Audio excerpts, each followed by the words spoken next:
How are you? Good to see you. How's your family? Thank you. No. Sir, well, welcome to the Kingdom of Saudi Arabia again, sir. You are not just a good friend to the kingdom, but honestly, a real symbol of hope, of what transformation can be through an inspirational leader. And I think the kingdom relates to you so well because what you're doing with your city, we're doing with our country. And so I salute you for what you're doing, sir. And I just want to give our heartfelt thoughts for the citizens of the state of Florida who've come out of this terrible, terrible crisis after the hurricane. And so we're very grateful to have you with us, sir. Thank you so much, Your Royal Highness. It's an honor and a privilege to be here with all of you. Thank you. So one of the things that you're doing is creating a vision for a city that has so much vibrancy and culture, but you're changing the flavor of that. What's inspired you to do that, and how has this happened? Wow, so it's been a lifelong journey. I was the first mayor of Miami in the 125-year history of the city that was actually born in the city. I'm also a legacy because my father was the first Cuban mayor, so we're the first father and son. So the city is intertwined with my soul. There is no separation between myself and the city that I love and the people that I serve. So the vision was to make sure that we could transition from what was an increasingly industrial economy to a more increasingly digital economy. And so we realized that we had to create a technological ecosystem. And we started years ago. And we started by investing in accelerators, investing in a tech conference, and then we got lucky. And the luck was that our competitors stopped competing with us. They basically increased taxes, and they basically kicked out of their cities the most productive people. We saw famously in New York City, not to pick on them, that they won the HQ2 prize and then said to Amazon, no thank you. And we saw in San Francisco someone say, insult Elon Musk, and he said, message received, and left. And so it's not just that one of the most valuable companies and one of the wealthiest people are being kicked out, it's the signal. And the signal is, we don't want you.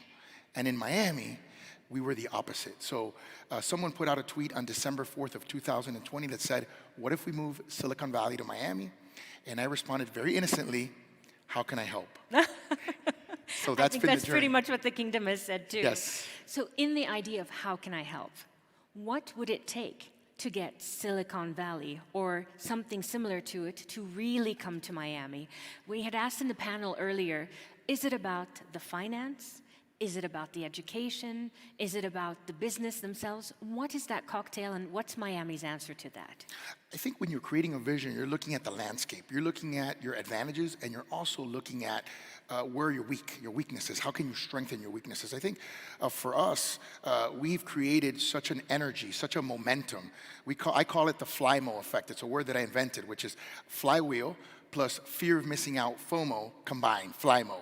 So we've attracted $2.5 trillion in assets under managed companies in the last 24 months, and 400% increase in our venture capital pipeline in just 1 year alone. So we have continued to systematically encourage new investment, people coming in that can create high-paying jobs, which is why we're #1 in the nation in wage growth.